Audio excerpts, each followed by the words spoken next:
सिल्लोड प्रतिनिधी डी. 9.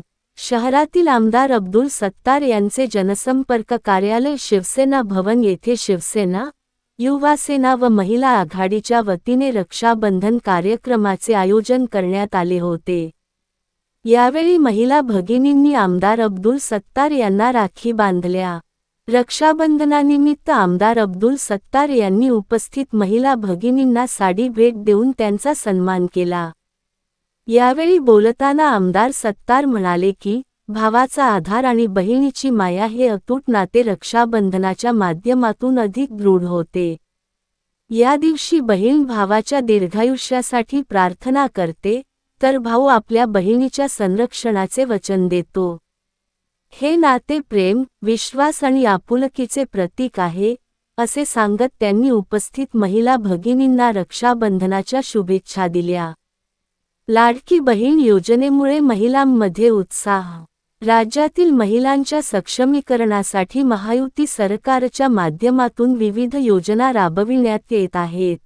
मुख्यमंत्री देवेंद्रजी फडणवीस, उपमुख्यमंत्री एकनाथराव शिंदे व उपमुख्यमंत्री सुनेत्राताई अजित पवार यांच्या नेतृत्वाखाली लाडकी बहीण योजनेचा लाभ महिलांना मिळत असून महिलांच्या खात्यात दरमहा 1500 रुपयांचे अनुदान जमा होत आहे। त्यामुळे यंदाच्या राखी पौर्णिमेनिमित्त महिलांमध्ये विशेष उत्साहाचे वातावरण असल्याचे आमदार अब्दुल सत्तार यांनी सांगितले।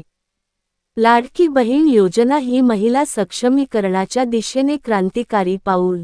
आम्ही यापूर्वीच सांगितले होते की शिवसेना मुख्यनेते तथा उपमुख्यमंत्री एकनाथराव शिंदे साहेब यांनी लाडकी बहीण योजना केवळ निवडणूक डोळ्यासमोर ठेवून घेतलेला निर्णय नसून महिला सक्षमीकरणाच्या दिशेने घेतलेला क्रांतिकारी निर्णय आहे, असे आमदार अब्दुल सत्तार यांनी यावेळी स्पष्ट केले।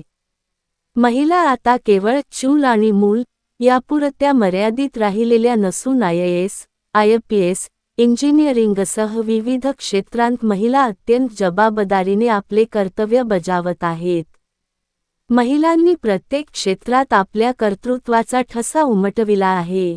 मी जरी आपला सख्खा भाऊ नसलो तरी माझ्या लाडक्या बहिणींच्या सुख दुःखात सदैव त्यांच्या पाठीशी उभा राहून त्यांच्या मदतीसाठी आयुष्यभर कटिबद्ध राहीन, अशी ग्वाही आमदार अब्दुल सत्तार यांनी दिली।